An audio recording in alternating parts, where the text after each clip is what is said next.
नमस्कार। कभी ऐसा हुआ है कि कोई सपना इतना बड़ा लगे, इतना मुश्किल कि वो नामुमकिन सा लगने लगे? आज हम एक ऐसी ही कहानी सुनेंगे जो हमें सिखाएगी कि कैसे मेहनत का एक पुल बना के किसी भी हाँ, किसी भी मंजिल तक पहुंचा जा सकता है।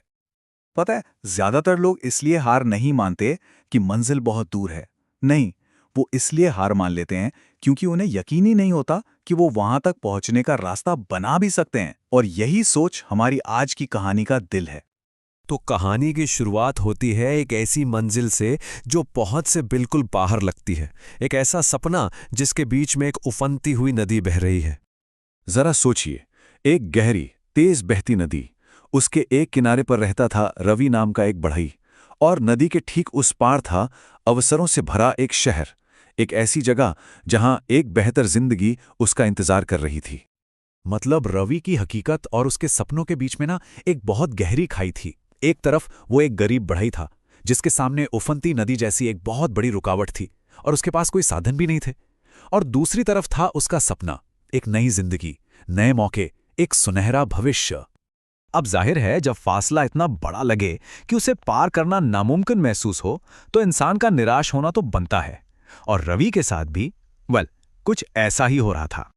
तो जब एक बूढ़े मछुआरे ने उसे एक पुल बनाने की सलाह दी तो रवि वो तो कड़वाहट से हंस पड़ा। कहने लगा, पुल? अरे मेरे पास तो एक कुर्सी बनाने लायक लकड़ी तक नहीं है। उसकी बातों में उसकी बेबसी साफ झलक रही थी। लेकिन उस बूढ़े मछुआरे ने जो जवाब दिया ना, उसने सब कुछ बदल दिया। उसने बस इतना कहा, तो फिर एक तख्ते से शुरू करो। और बस यहीं से पूरी कहानी पलट जाती है। एक बार में सिर्फ एक तख्ता। ये छोटी सी बात हमें सिखाती है कि लगातार किए गए छोटे छोटे कामों में असल में कितनी बड़ी ताकत छिपी होती है। अगली सुबह रवि ने सच में ऐसा ही किया। उसने लकड़ी का एक पुराना टुकड़ा उठाया और उसे नदी के किनारे रख दिया। बस कुछ खास नहीं था, है ना? एक मामूली सी शुरुआत।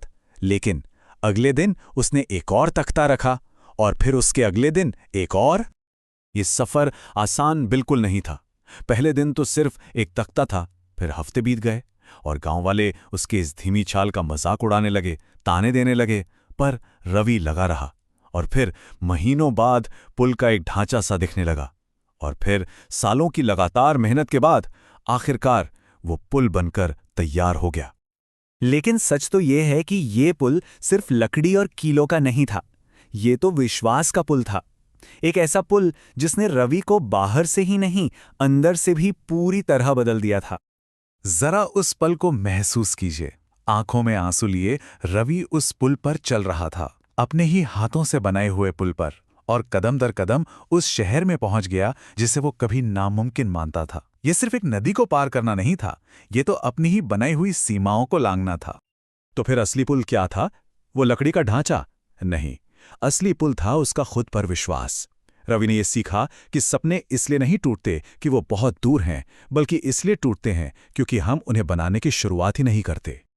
तो सवाल ये उठता है कि हम रवि के इस कहानी से क्या सीख सकते हैं? इस कमाल के सिद्धांत को हम अपने लक्ष्यों पर कैसे लागू कर सकते हैं? चलिए अब समझते हैं कि अपना पहला तख्ता कैसे रखा जाए। देखिए, कहानी का सार बहुत ही सिंपल है। हमारे लक्ष्य भी कभी-कभी उस नदी पार के शहर जैसे दूर लग सकते हैं ना? लेकिन पॉइंट ये है कि हमें आज ही पूरी नदी पार नहीं करनी है। हमें बस आज एक तख्ता रखना है, क्योंकि कामयाबी वो रातों रात नहीं मिलती, वो तो हर रोज एक एक तख्ता जोड़कर ही बनती है। तो अपना पुल बनाने का तरीका क्या है? ये रहा एक आसान सा फ्रेमवर्क। नंबर 1, अपनी नदी को पहचानिए। मतलब वो कौन सा बड़ा लक्ष्य है जो डरा रहा है।